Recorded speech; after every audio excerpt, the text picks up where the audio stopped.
ओम शांति। ओम शांति। आज की तारीख है 16 जनवरी 2022। अव्यक्त महावाक्य, अव्यक्त बाप दादा रिवाइज कोर्स की मुरली, जिसकी ओरिजिनल डेट है 25 दिसंबर 1989। मुरली का सार, रूहानी फकुर में रहे बेफिक्र बादशाह बनो।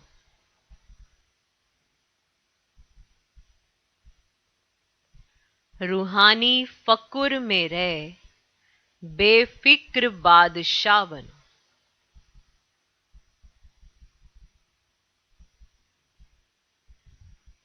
आज बड़े ते बड़े बाप बच्चों को अलौकिक दिव्य संगम युग के हर दिन की मुबारक दे रहे हैं। आज बड़े ते बड़े बाप बच्चों को अलौकिक दिव्य संगम युग के हर दिन की मुबारक दे रहे हैं। दुनिया वालों के लिए विशेष एक बड़ा दिन होता है, और बड़े दिन पर क्या करते हैं? वे समझते हैं बड़े दिल से मना रहे हैं। बड़ा दिन है तो बड़े दिल से मना रहे हैं। लेकिन आप जानते हो उन्हों का मनाना क्या है? लेकिन आप जानते हो उन्हों का मनाना क्या है? उन्हों का मनाना और आप बड़े ते बड़े बाप के बड़े दिल वाले बच्चों का मनाना कितना न्यारा और प्यारा है। जैसे दुनिया वालों का बड़ा दिन है, खुशी में नाचते गाते एक दो को उस दिन की मुबारक देते हैं। ऐसे ही करते हैं ना? ऐसे आप बच्चों के लिए संगम युग ही बड़ा युग है। आयु में छोटा है, लेकिन विशेषता और प्राप्ति दिलाने में सबसे बड़ा युग है। आयु में छोटा है कौन? संगम युग। लेकिन विशेषताओं और प्राप्ति दिलाने में सबसे बड़ा युग है। तो संगम युग का हर दिन आपके लिए बड़ा दिन है, क्योंकि बड़े ते बड़ा बाप बड़े युग संगम युग में ही मिलता है। आयु में संगम युग छोटा है, लेकिन विशेषताओं और प्राप्ति दिलाने में सबसे बड़ा युग है। तो संगम युग का हर दिन आपके लिए बड़ा दिन है, क्योंकि बड़े ते बड़ा बाप बड़े युग संगम युग में ही मिलता है। साथ साथ बाप द्वारा बड़े ते बड़ी प्राप्ति भी अभी होती है। साथ साथ बाप द्वारा बड़े ते बड़ी प्राप्ति भी अभी होती है। बाप दादा सभी बच्चों को बड़े ते बड़ा पुरुषोत्तम अब बनाते हैं। तो बड़ा दिन, बड़ा युग और सबसे बड़े ते बड़ा है बाप, और वो बच्चों को क्या बनाते? पुरुषोत्तम अब बनाते हैं। जैसे आज के दिन की विशेषता है खुशियां मनाना और एक दो को गिफ्ट देना, है ना? मुबारक देना और फादर द्वारा ही गिफ्ट मिलने का दिन मनाते हैं। आप सबको बाप ने संगम युग पर ही बड़े ते बड़ी गिफ्ट क्या दी है? बाप दादा सदा कहते हैं कि मैंने आप बच्चों के लिए हथेली पर स्वर्ग का राज्य भाग्य लाया है। तो सबकी हथेली पर स्वर्ग का राज्य भाग्य है ना, जिसको कहते हैं तिरी पर वही शत, माना हथेली पर स्वर्ग। इससे बड़ी गिफ्ट और कोई दे सकता है? कितने भी बड़े आदमी बड़ी गिफ्ट दें, लेकिन बाप की गिफ्ट के आगे वे क्या होगी? जैसे सूर्य के आगे दीपक। तो संगम युग की यादगार निशानियां अन्य धर्मों में भी रह गई हैं। आपको बड़े युग में बड़े बाप ने बड़े से बड़ी गिफ्ट दी है, इसीलिए आज के बड़े दिन पर इस विधि से मनाते हैं। वह क्रिसमस फादर कहते हैं। फादर सदा बच्चों को देने वाला दाता है। चाहे लौकिक रीति से भी देखो, फादर बच्चों का दाता होता है, होता है। अब यह है बेहद का फादर। बेहद का फादर गिफ्ट भी बेहद की देते हैं, और कोई भी गिफ्ट कितना समय चलेगी? कितने अच्छे अच्छे मुबारक के कार्ड गिफ्ट में देते हैं, लेकिन आज का दिन बीत गया, फिर उस कार्ड को क्या करेंगे? थोड़ा समय चलता है ना। अब खाने पीने की मीठी चीजें भी देंगे, वे भी कितना समय चलेंगे? कितना समय खुशी मनाएंगे? नाचेंगे गाएंगे एक रात। लेकिन आप आत्माओं को बाप ऐसी गिफ्ट देते हैं जो इस जन्म में तो साथ है ही, लेकिन जन्म जन्म साथ रहेगी, ऐसी गिफ्ट। लेकिन आप आत्माओं को बाप ऐसी गिफ्ट देते हैं तो इस जन्म में तो चलती है, ठीक है, वो साथ रहती है इस जन्म में, लेकिन जन्म जन्म साथ रहेगी, ऐसी गिफ्ट आपको मिलती है संगम। बताओ क्या? इस जन्म में तो आपको मिली है, लेकिन जन्म जन्म साथ रहेगी आपकी। बताओ क्या? आप आत्माओं को बाप ऐसी गिफ्ट देते हैं जो इस जन्म में तो साथ है ही, लेकिन जन्म जन्म साथ रहेगी। दुनिया वाले कहते हैं खाली हाथ आए और खाली हाथ जाना है, लेकिन आप क्या कहेंगे? आप फलक से कहते हो कि हम आत्माएं बाप द्वारा मिले हुए खजानों से भरपूर होके जाएंगी और अनेक जन्म भरपूर रहेंगी। ऐसा कहते हो? माना आज भी आप भरपूर हो और आने वाले जन्मों में भी आप भरपूर रहेंगे। यही है ना भरपूरता की गिफ्ट। इस जन्म में भी आप भरपूर हो जब से बाबा के बने, जब से बाप को पहचाना, भरपूरता शुरू हो गई। दुनिया वाले कहते खाली हाथ आए खाली हाथ जाएंगे, लेकिन आप क्या फलक से कहते हो? माना इतना नशा चढ़ता है आपको, और क्या कहते हो कि हम आत्माएं बाप द्वारा मिले हुए खजानों से भरपूर होके जाएंगी और अनेक जन्म भरपूर रहेंगी। 21 जन्मों तक ये गिफ्ट साथ रहेगी। 21 जन्मों तक ये गिफ्ट साथ रहेगी। ऐसी गिफ्ट कभी देखी है? माना दुनिया वाले एक दूसरे को क्या गिफ्ट देंगे? वो तो कुछ भी नहीं है। भगवान जो अपने बच्चों को गिफ्ट देते हैं, तो ऐसी गिफ्ट कभी देखी है? चाहे किसी भी फॉरेन के देश के राजा व रानियों ऐसी गिफ्ट दे सकते हैं। चाहे पूरा तख्त दे देवें, ऑफर करें ये तख्त आप ले लो, आप क्या करेंगे? कोई लेगा? कोई ऑफर करे कि आप हमारा तख्त ले लो, आप क्या करेंगे? कोई लेगा? बाप के दिल तख्त के आगे ये तख्त भी क्या है? इसीलिए आप सभी फक्कुर में रहते हो। फक्कुर में रहते हो। फक्कुर अर्थात रूहानी नशा। फक्कुर में रहते हो, रूहानी नशा। इसलिए आप सभी फक्कुर में रहते हो ना। फक्कुर अर्थात रूहानी नशा। इस रूहानी फक्कुर में रहने वाले किसी भी बात का फिक्र नहीं करते। इस रूहानी फक्कुर में रहने वाले किसी भी बात का फिक्र नहीं करते। बेफिक्र बादशाह बन जाते हैं। इस रूहानी फक्कुर में रहने वाले किसी भी बात का फिक्र नहीं करते। बेफिक्र बादशाह बन जाते हैं। अभी के भी बादशाह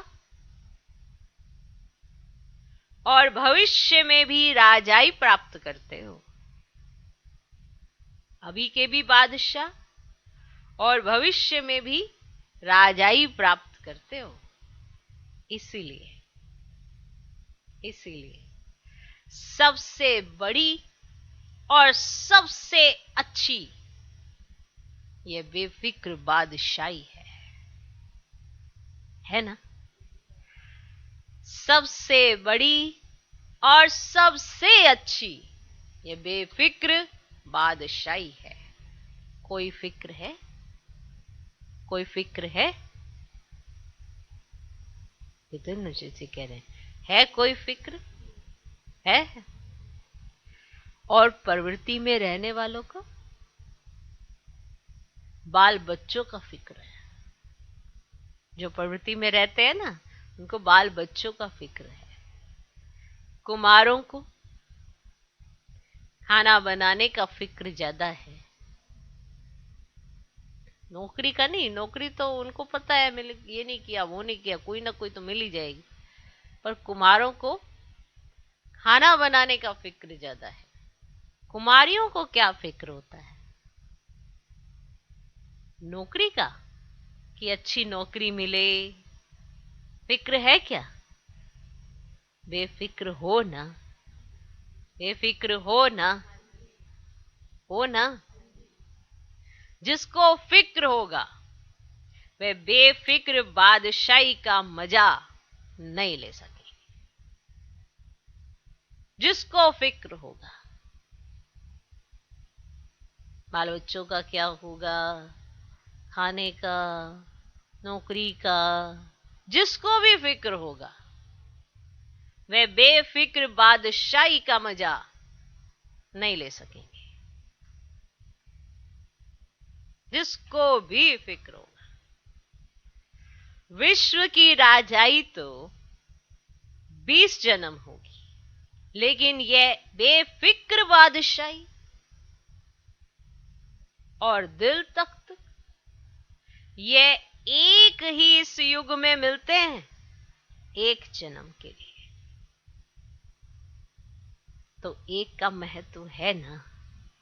माना 20 जन्म आप विश्व की बादशाही करेंगे, ठीक, 8 12 कितने हो गए? 20। और वो 21वां जन्म, वो वंडरफुल बेफिक्र बादशाही का जन्म कौन सा है? संगम युग का।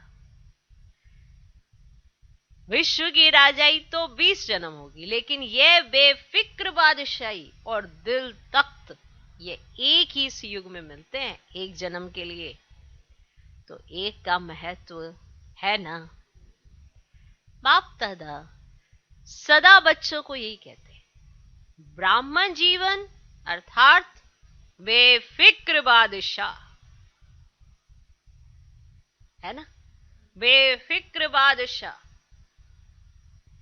बाप दादा सदा बच्चों को यही कहते, ब्राह्मण जीवन अर्थात बेफिक्र बादशाह। ब्रह्मा बाप बेफिक्र बादशाह बने तो क्या गीत गाया? ब्रह्मा बाप ने जब बेफिक्र बादशाहपन का अनुभव किया तो क्या गीत गाया? पाना था सो पा लिया, काम बाकी क्या रहा? आप क्या कहते हो? सेवा का काम बाकी रहा हुआ है, लेकिन वह भी करन करावन हार, मन करावन हार बाप करा रहे हैं। आप कहते हो सेवा का कार्य रहा हुआ है, तो वे भी तो करावनहार बाप करा रहे हैं और कराते रहेंगे। हमको करना है, इससे बोझ हो जाता है। हमको ये करना, हमको ये करना, हमको ये करना है, इससे बोझा आ जाता है। बाप हमारे द्वारा करा रहे हैं तो बेफिक्र हो जाएंगे। निश्चय है यह श्रेष्ठ कार्य होना ही है, वह हुआ ही पड़ा है। इसलिए निश्चय बुद्धि निश्चिंत बेफिक्र रहते हैं। निश्चय है ना कि ये कार्य तो हुआ ही पड़ा है, होना ही है। कई आत्माएं समझती हैं कि हम कर रही हैं आत्माएं, फिर बहुत जल्दी ड्रामा उनको दिखा देता है। आपके करने न करने से कार्य नहीं रुकते हैं। कराने वाला करा रहा है, वो अगर आपसे करा रहा है तो कल किसी और से करा लेगा, कौन सी बड़ी बात है। वो करा रहा है तो आप कर रहे हो, ये नहीं कि आपके करने से ही कार्य होने वाला है। ये गलत फहमियां कोई ना पाले। ये निश्चय कि कराने वाला करा रहा है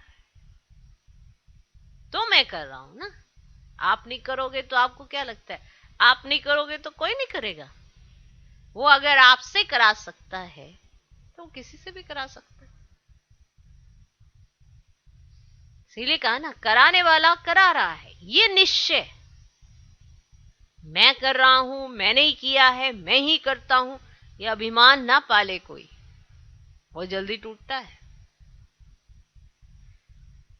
कहीं सोचते ना हमको ही करना है, मुझे ही सब कुछ करना होता है, मैं ही सब कुछ करता हूं, इसीलिए वो बोझे में ही रहता है। करता वो कुछ नहीं है, बस भागता रहता है, दौड़ता रहता है और दूसरों को ऐसा एहसास कराता है मैं बहुत कुछ कर रहा हूं। हवा को भी एहसास हो जाता है भैया कोई भारी सी चीज है ये, नहीं, हैवीनेस हो जाती है। वायुमंडल ही ऐसा हो जाता है हैवी। कोई भी कार्य है उसमें लाइटनेस, हल्कापन। जैसे बाबा है, बाबा साथ है तो आप उस कार्य में हल्के रहेंगे। बाबा साथ है, हल्कापन है, क्योंकि बाबा करा रहे, ये स्मृति आपको पक्की है। जहां ही आपने ये सोचा मैं कर रहा हूं, मुझे करना है, मेरे ऊपर जिम्मेवारी है, जहां ये सोचा बोझ आया और आपने चारों तरफ वायुमंडल को ऐसा भारी कर दिया। एक बाबा के साथ है तो हल्कापन है, एक आप अपने आप समझ रहे हो कि मैं कर रहा हूं तो भारीपन है। ये निश्चय होना कि एक ऐसा श्रेष्ठ कार्य है जो हुआ ही पड़ा है, क्योंकि कराने वाला तो करा रहा है। इसीलिए निश्चय बुद्धि निश्चिंत बेफिक्र रहती। ये तो सिर्फ बच्चों को बिजी रहने के लिए सेवा का एक खेल करा रहे हैं कि बिजी रखा हुआ है बच्चों को, और नहीं तो जो आपकी बुद्धि को पकड़ सकता है तो वो सबकी बुद्धि को नहीं पकड़ सकता। बुद्धिवानों का बुद्धिवान वो क्या नहीं कर सकता। लेकिन आपको टच तो हो गया, समझ तो आ गया, उसके बाद तो आपका पुरुषार्थ चल रहा है ना कि आपको संपूर्ण बनना है। अभी तो आपका पुरुषार्थ चल रहा है, लेकिन परिचय तो आपको हो गया था ना, तो वो तो सबको परिचय करा सकता है। ये तो एक सेवा का खेल रखा हुआ है। और कोई समझता है मैं तो बहुत सेवा करता हूँ, बहुत सेवा करता हूँ, खाना पीना बनाना ये सब करना, ये तो कोई जीव जंतुओं से भी पूछे वो भी कर लेते हैं। कोई बड़ी बात नहीं है इसमें।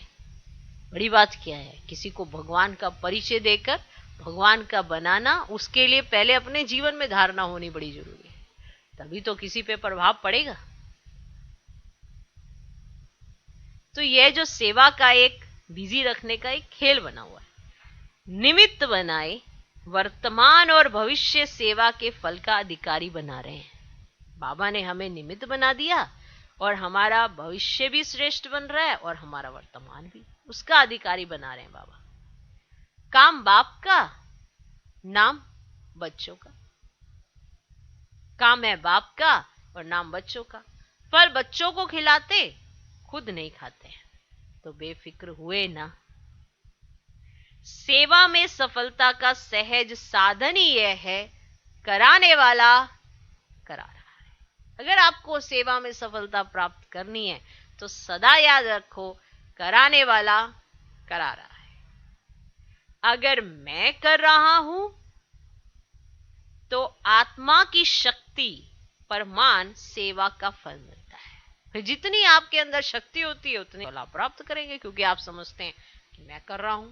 अगर आपने ये लगाया कि मैं कर रहा हूं, देखो मैं कितनी मेहनत करता हूं, देखो मैं कितनी सेवा करता हूं, देखो मैं ये करता हूं, मैं ये करता हूं, फिर जितनी आपकी आत्मा की शक्ति है फिर वैसे ही फल प्राप्त होगा। बाप करा रहा है तो बाप सर्वशक्तिवान है। बाप करा रहा है तो बाप सर्वशक्तिवान है। कर्म का फल भी इतना ही श्रेष्ठ मिलता है, क्योंकि जो करा रहा है वो तो सर्वशक्तिवान है। तो फिर जो आप कर्म करेंगे उतना ही श्रेष्ठ आपको फल मिलेगा। तो सदा बाप द्वारा प्राप्त हुई बेफिक्र बादशाही व हथेली पर स्वर्ग के राज्य भक्त की गोल्डी गिफ्ट स्मृति में रखो। समझ आ रहा है कि बाप करा रहा है तो सदा याद रखो कि आपका फल जो होगा कर्म का कितना श्रेष्ठ होगा, क्योंकि सर्वशक्तिवान करा रहा है तो आपको फल भी श्रेष्ठ मिलेगा। तो सदा बाप द्वारा प्राप्त हुई बेफिक्र बादशाही। अगर बाबा नहीं होता तो आपको ये बेफिक्री कहां से मिलती, कहां से मिलते? आप कैसे बेफिक्र होते? फिक्र ही फिक्र, फिक्र ही फिक्र। दुनिया में देखो छोटी सी चीज के लिए भी फिक्र, और आप बड़े से बड़ी बात भी हो जाती है तो भी बेफिक्र। सीन उनके पास भी वही है, सीन आपके पास भी वही है, लेकिन आप बेफिक्र हो और वो टेंशन में है। टेंशन में वो ऐसा कर लेते हैं कि उनकी बुद्धि कैसी हो जाती है। तो सदा बाप द्वारा प्राप्त हुई बेफिक्र बादशाही व हथेली पर स्वर्ग के राज्य भाग की गॉडली गिफ्ट स्मृति में रखो। बाप और गिफ्ट दोनों की याद से हर दिन तो क्या, लेकिन हर घड़ी बड़े ते बड़ी घड़ी है। आप दिन क्या कहते हो, बड़ा दिन, लेकिन आप हर दिन की घड़ी को बड़े ते बड़ी घड़ी है, बड़ा दिन है, ऐसी अनुभूति करेंगे। दुनिया वाले तो सिर्फ मुबारक देते हैं। क्या कहते हैं? हैप्पी हो, हेल्दी वेल्दी हो, बस ऐसे कह देते हैं।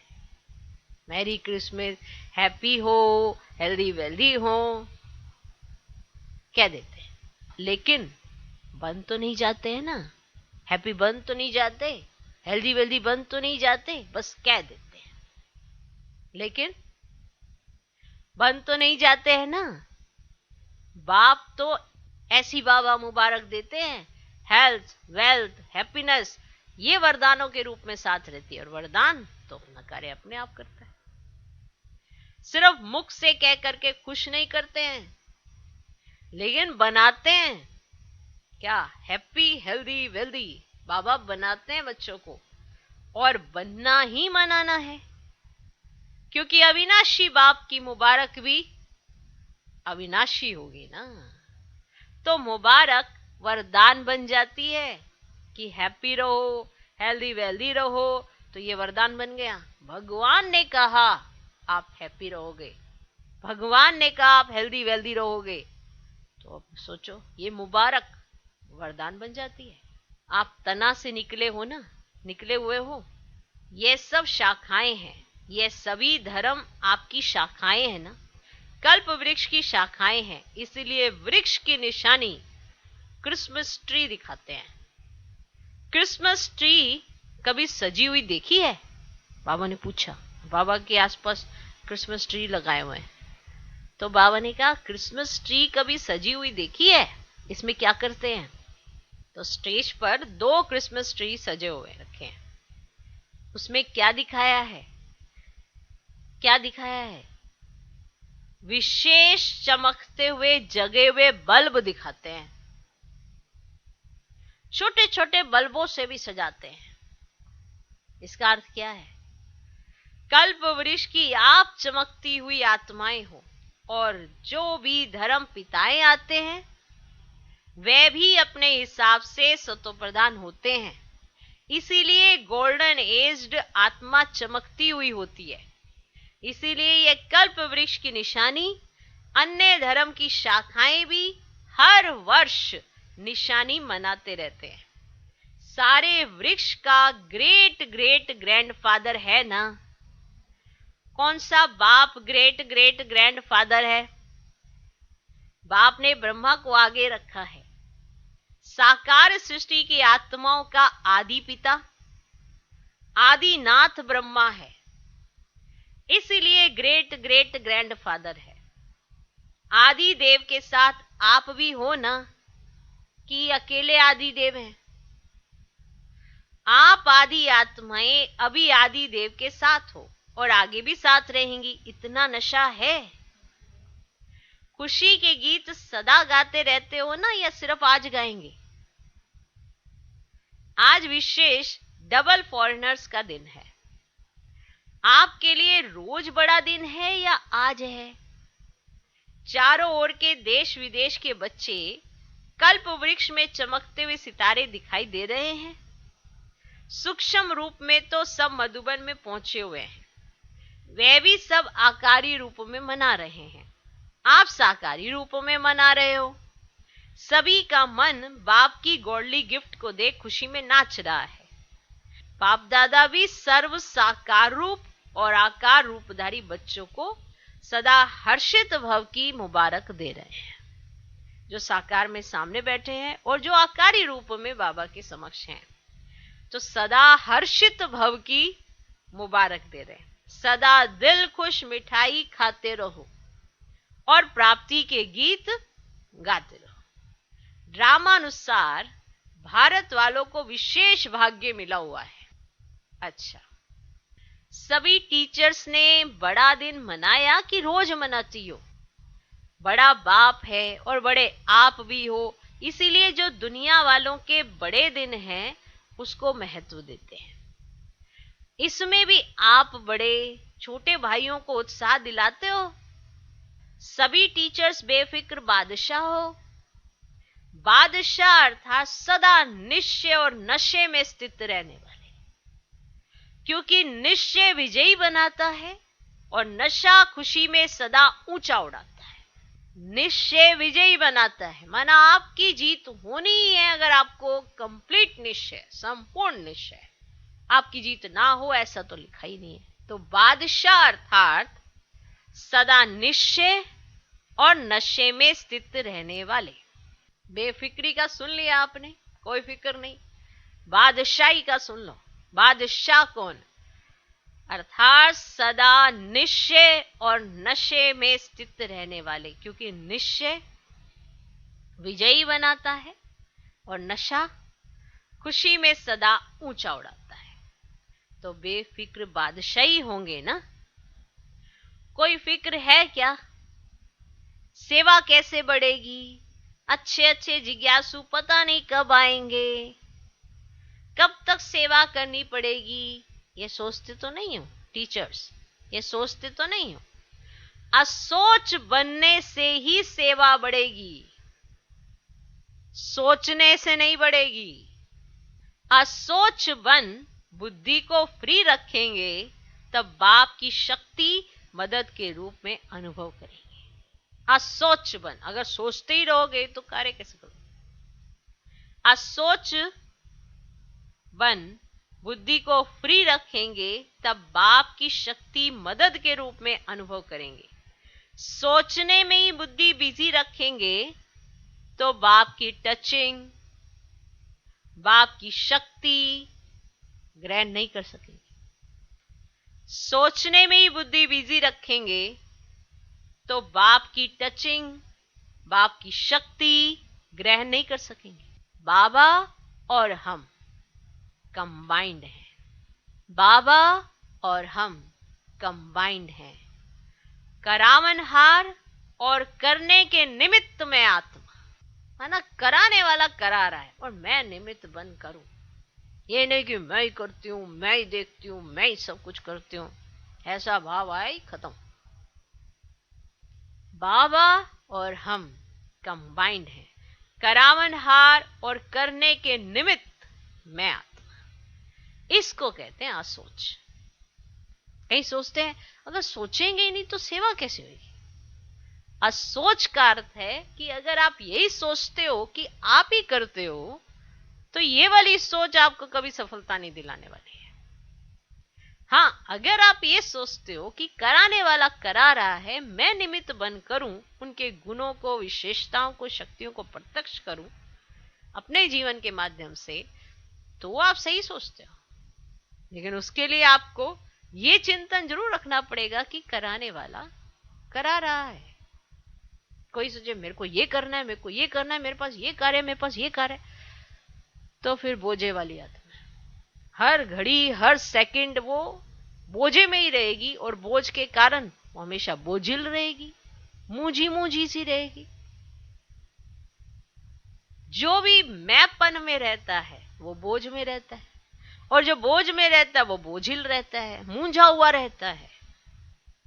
कई सोचते हैं ना कि किसी और ने हमें बोझिल कर दिया है, यानी मुंझा दिया है। कोई नहीं किसी को मुंझाता, अपना मैंपन ही आपको ले डूबता है। और कराने वाला करा रहा है, इस निमित्त भाव से अगर आप कोई भी कार्य करोगे आपको सफलता जरूर मिलती है। निश्चय है ना इस बात का कि कराने वाले ने कराना है, मैं निमित्त बन के करूं, क्योंकि उनके पास कोई वाला तन थोड़ा है जो आपके पास है। आप तो कर सकते हो, लेकिन समृद्धि क्या है करने की कि कौन करा, बहुत विशेष पॉइंट है। एक ही पॉइंट से या तो आप ऊपर उठोगे, उसी पॉइंट को उल्टा यूज करोगे तो नीचे गिरोगे। तो सोचने में ही बुद्धि बिजी रखेंगे तो बाबा की टचिंग को, बाप की शक्ति को ग्रहण तो नहीं कर सकेंगे। बाप और हम कंबाइंड हैं, करावनहार और करने के निमित्त में आत्मा। इसको कहते हैं असोच, अर्थात एक की याद। शुभ चिंतन में रहने वाले को कभी चिंता नहीं होती।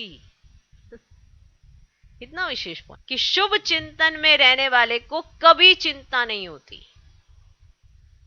जिसका चिंतन शुभ, उसे किसी बात की चिंता नहीं हो सकती। वो अलर्ट रहता है, क्योंकि जो भगवान कहता है वो करता है, वो करने पर ध्यान देता है। सिर्फ यही सोच के कि मैं करता हूं, सब कुछ खराब ना करे। शुभ चिंतन में रहने वाले को कभी चिंता नहीं होती। जहां चिंता है वहां, जहां चिंता है वहां शुभ चिंतन नहीं, और जहां शुभ चिंतन है वहां चिंता नहीं। शुभ चिंतन माना अच्छा सोचने वाली आत्मा, शुभ सोचने वाली आत्मा। तो जो सदा शुभ सोचता है वो चिंता कैसे करेगा। जहां चिंता है वहां शुभ चिंतन नहीं, और जहां शुभ चिंतन है वहां चिंता नहीं। अलबेले लोग, आलसी लोग, वो सोचते हैं कि अरे भगवान बैठा है, ऐसे बैठे, वो भी हमारा शुभ चिंतन। वो ना करने वालों का चिंतन है कुछ भी। तो ना तो वो खुद को निमित्त समझते हैं। आलसी आत्माएं भी कहते भगवान बैठा है हाथ पे हाथ धर के, तो भगवान कुछ कार्य करने के लिए कह रहा है, वो भी नहीं करेंगे। कि बाबा तो जादू की छड़ी घुमाएगा, कार्य कर देगा, पर जादू की छड़ी तो उनकी हम है ना। अगर आप ही खड़े नहीं होंगे उनके साथ तो वो कौन सी छड़ी घुमाएगा। आप आत्मा की छड़ी घुमानी है ना बाबा ने। आपके परिवर्तन से तो दुनिया को दिखाना है कि परिवर्तन क्या होता है। तो जो बाबा कहे वो करने वाली आत्मा बनना है। तो जहां चिंता है वहां शुभ चिंतन नहीं, और जहां शुभ चिंतन है वहां चिंता नहीं। अच्छा, चारों ओर के गोल्डी गिफ्ट के अधिकारी, बड़े ते बड़े बाप के, बड़े ते बड़े भाग्यवान आत्माएं, आदि पिता के सदा साथी आदि आत्माएं, सदा बड़े ते बड़े बाप द्वारा मोहब्बत की मुबारक अविनाशी वरदान प्राप्त करने वाले सर्व साकारी रूपधारी और आकारी रूपधारी सभी बच्चों को दिल खुश मिठाई के साथ याद प्यार और नमस्ते। माना सभी दिल खुश मिठाई खाएं और उसके साथ सभी को याद प्यार और नमस्ते। हम रूहानी बच्चों की भी रूहानी बाप दादा को नमस्ते नमस्ते नमस्ते। Good morning good morning good morning. Poona Bidar group माना ग्रुप है जिनसे बाप दादा मिल रहे हैं। रोज अमृत वेले दिल खुश मिठाई खाते हो? जो रोज अमृत वेले दिल खुश मिठाई खाते हैं वो स्वयं भी सारा दिन खुश रहते हैं और दूसरे भी उनको देख खुश होते हैं। जो खुद खुश रहता है अंदर से, उसको देखकर ही सारे खुश होते हैं अंदर से। तो जो स्वयं सारा दिन खुश रहते हैं, उन दूसरे भी उनको देख खुश होते हैं।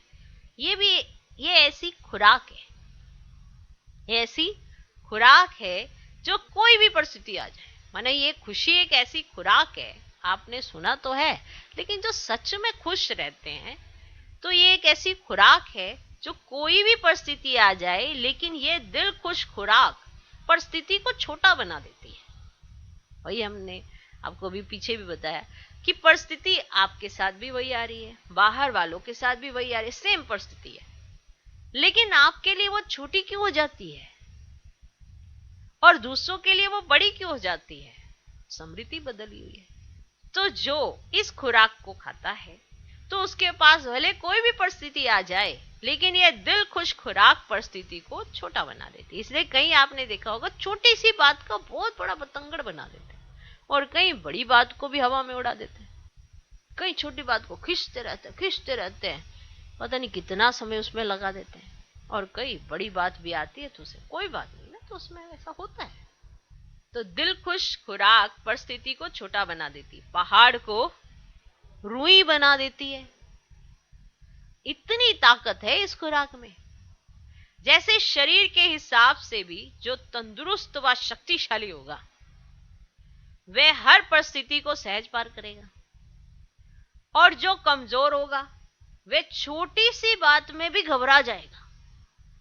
अब जब तंदुरुस्त है, शक्तिशाली है, वो कोई भी बात आएगी उसको सहज पार कर लेगा। और अगर कोई कमजोर होगा, वो छोटी सी बात भी, मान लो अगर यहाँ पे 25 किलो का भी कुछ रखा होगा, कौन उठाएगा इसको? और थोड़ा जो तंदुरुस्त होगा, शक्तिशाली होगा, अरे ये क्या चीज है, कुछ भी नहीं, उठा लेगा।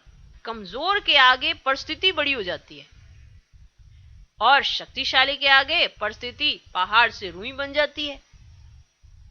तो रोज दिल खुश मिठाई खाना माना सदा दिल खुश रहे। ये अलौकिक खुशी के दिन कितने थोड़े हैं, नहीं? क्या समझते? देवताई खुशी और ब्राह्मणों की खुशी में भी फर्क है कि नहीं? देवताई खुशी वो तो चलो, वो उनको कोई दुखी देने वाला ही नहीं है, लेकिन आप ब्राह्मणों को तो खुशी देने वाला ऑलमाइटी अथॉरिटी है। फर्क है ना? ये ब्राह्मण जीवन की परमात्म खुशी, अतीन्द्रिय सुख की अनुभूति देवताई जीवन में भी नहीं होगी। इसीलिए इस खुशी को जितना चाहे मनाओ, जितना चाहे मनाओ, क्योंकि ये प्रारब्ध का भी समय है ना। संगम युग का ये अंतिम जन्म प्रारब्ध का समय भी होता है, जिसमें हम सब कुछ पा भी रहे होते हैं, लेकिन अगर रिगार्ड नहीं रखा, वैल्यू नहीं रखी, तो फिर अपना सत्य का कम करते जाएंगे। और क्या, रोज समझो आज खुशी मनाने का दिन है। यहां आने से खुशी बढ़ गई है ना, बढ़ गई है ना। यहां से नीचे उतरेंगे कम तो नहीं होगी। उड़ती कला अभी है, फिर तो जितना पाया उतना खाते रहेंगे। माना अभी आपकी उड़ती कला के समय है, और फिर तो उसके बाद तो आप जितना करेंगे उतना ही पाएंगे। तो सदा ये स्मृति में रखो कि हम दिल खुश मिठाई खाने वाले हैं और दूसरों को खिलाने वाले हैं, क्योंकि जितना देंगे उतना और बढ़ती जाएगी। देखो, खुशी का चेहरा सबको अच्छा लगता है, खुशी का चेहरा सबको अच्छा लगता है, और कोई दुख और शांति में घबराया हुआ चेहरा हो तो अच्छा नहीं लगेगा ना। जब दूसरों का अच्छा नहीं लगेगा तो अपना भी नहीं लगना चाहिए। अगर आप दूसरों का चेहरा देखते हो और वो घबराया हुआ, शांति वाला है, आपको अच्छा नहीं लगता है ना, तो आपको अपना भी नहीं अच्छा लगना चाहिए। तो सदैव खुशी के चेहरे से सेवा करते रहो। माताएं ऐसी सेवा करती हो, घर वाले आपको देखकर खुश हो जाएं। है ऐसा कि माताओं का चेहरा देखकर ही घर वाले खुश हो जाएं? माताएं ऐसी सेवा करती हो, घर वाले आपको देखकर खुश हो जाएं। चाहे कोई ज्ञान को बुरा भी समझते हो, फिर भी खुशी की जीवन को देखकर मन से अनुभव जरूर करते हैं कि इनको कुछ मिला है, जो खुश रहते हैं। भले वो ज्ञान को ऐसे समझते हो ना भी हो, फिर भी वो आपके चेहरे को देखकर ये जरूर फील करे कि इनको तो कुछ मिला है जो ये खुश रहते हैं। बाहर अभिमान से ना भी बोले, क्योंकि अभिमान भी, ईगो भी बहुत होता है, वो नहीं भी बोलेंगे, लेकिन अंदर महसूस करते हैं और आखिर तो झुकना ही है। आज गाली देते हैं, कल चरणों पर झुकेंगे। कहां झुकेंगे? कहां झुकेंगे? अहो प्रभु कहकर झुकना जरूर है। तो ऐसी स्थिति होगी तब तो झुकेंगे ना। अगर आपकी ऐसी स्थिति होगी तब तो कोई आपके आगे झुकेगा। अगर आपकी ऐसी स्थिति नहीं है तो क्यों झुकेगा? वो तो आपको यही कहेगा, आपने भगवान को नहीं पहचाना। तो याद रखो, आप जिस नशे में रहोगे, आपके नशे पर दूसरे को नशा होगा, लेकिन अगर उसको नशा चढ़ गया और उसने आपके अंदर वो नशा नहीं देखा, तो वो आपको जरूर सुनाएगा कि तुमने परमात्मा को ऐसे नहीं पहचाना था जिस नजर से मैंने पहचान लिया। इसीलिए आप वो नशा अपना दिखाइए, ताकि सामने वाली आत्मा जो आज अगर गाली भी देती है तो कल तो जरूर झुकेगी। ये तो पक्का है, क्योंकि सबको झुकना ही है। तो ऐसी स्थिति होगी तब तो झुकेंगे ना। कोई भी किसी के आगे झुकता है तो उसमें कोई बड़प्पन होता है, कोई विशेषता होती है, उस विशेषता पर झुकता है। कोई किसी के आगे झुकता है तो किसी बड़प्पन के कारण, कोई उसके अंदर विशेषता है तो ही उस विशेषता के कारण उसके आगे वो झुकता है।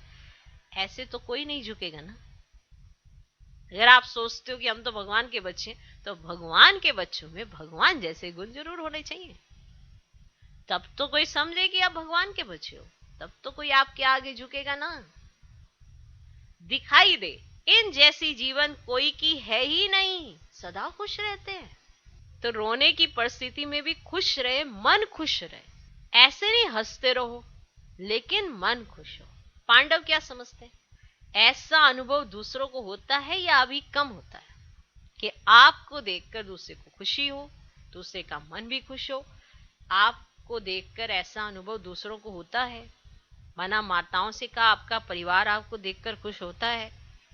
खुश मिजाज रहने वाले अपने चेहरे से वो सेवा करते हैं। मुख से बोलो नहीं बोलो, लेकिन आपकी सूरत, ज्ञान की सीरत को स्वतः प्रत्यक्ष करेगी। माना ज्ञान कितना आपके जीवन के अंदर है, वो आपकी सूरत प्रत्यक्ष करती है। आपकी सूरत ज्ञान की सीरत को स्वतः प्रत्यक्ष करेगी, चाहे आप मुख से बोलो या नहीं बोलो। तो यही याद रखना कि दिल खुश मिठाई खानी है और औरों को भी खिलानी है। जो स्वयं खाता है वह खिलाने के बिना रह नहीं सकता है। जो स्वयं खाता है वह खिलाने के बिना रह नहीं सकता है। अच्छा, बेलगाम सोलापुर ग्रुप, अपने इस श्रेष्ठ जीवन का देख हर्षित होते हो? क्योंकि ये जीवन हीरे तुल्य जीवन है। हीरे का मूल्य होता है ना, तो इस जीवन को इतना अमूल्य समझकर हर कर्म करो। ब्राह्मण जीवन अर्थात अलौकिक जीवन। अलौकिक जीवन में साधारण चलन नहीं हो सकती।